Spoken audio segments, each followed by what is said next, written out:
Section 3.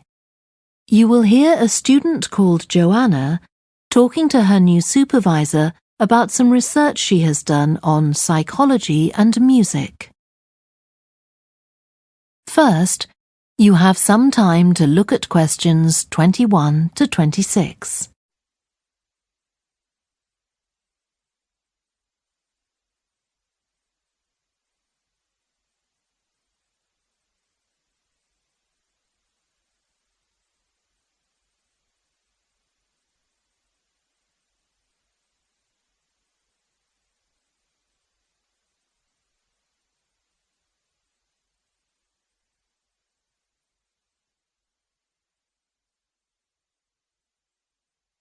Now listen carefully and answer questions 21 to 26.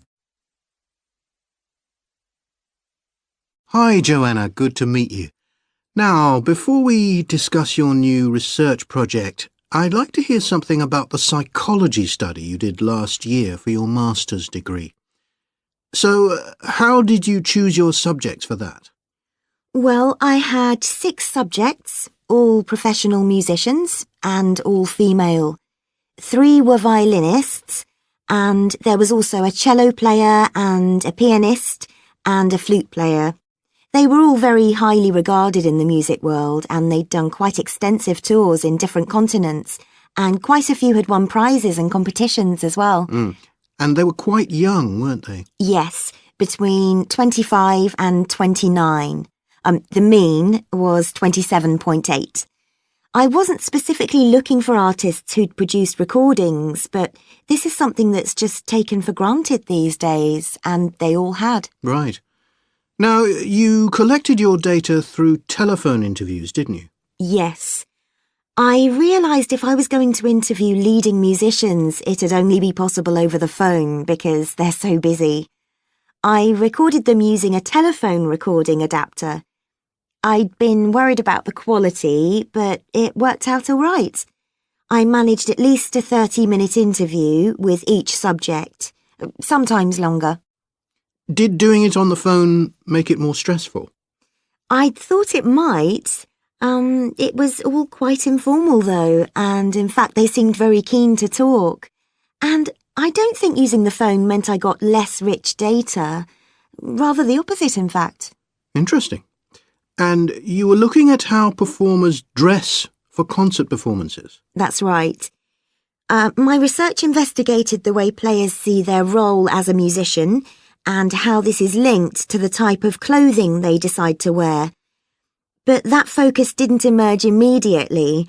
When I started, I was more interested in trying to investigate the impact of what was worn on those listening, and also whether someone like a violinist might adopt a different style of clothing from, say, someone playing the flute or the trumpet.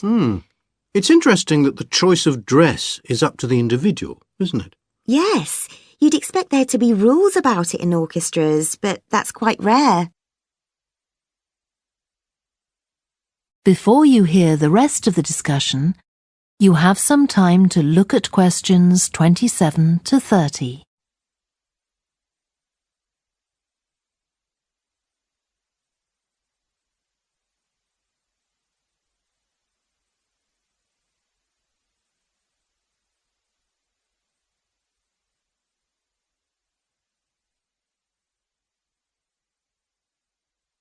Now listen and answer questions 27 to 30.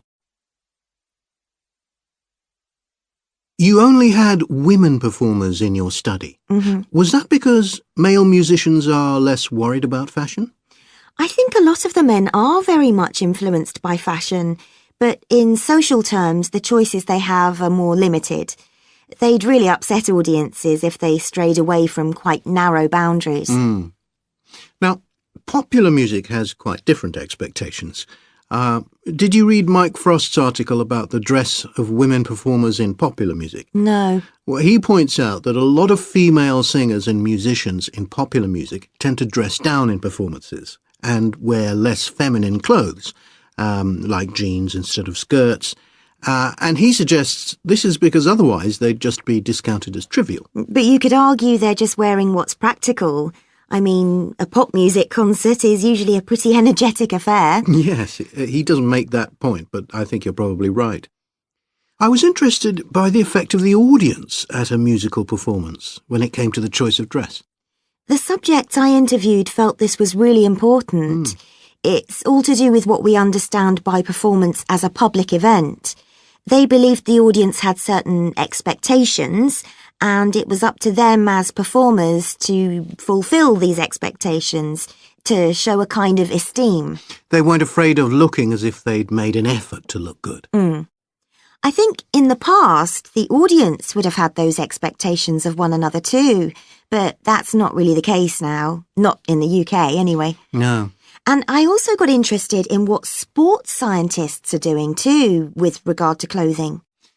Musicians are quite vulnerable physically, aren't they? Because the movements they carry out are very intensive and repetitive, so I'd imagine some features of sports clothing could safeguard the players from the potentially dangerous effects of this sort of thing. Yes, but musicians don't really consider it. They avoid clothing that obviously restricts their movements, but that's as far as they go. Anyway, coming back to your own research, do you have any idea where you're going from here? I was thinking of doing a study using an audience, including... That is the end of section 3. You now have half a minute to check your answers.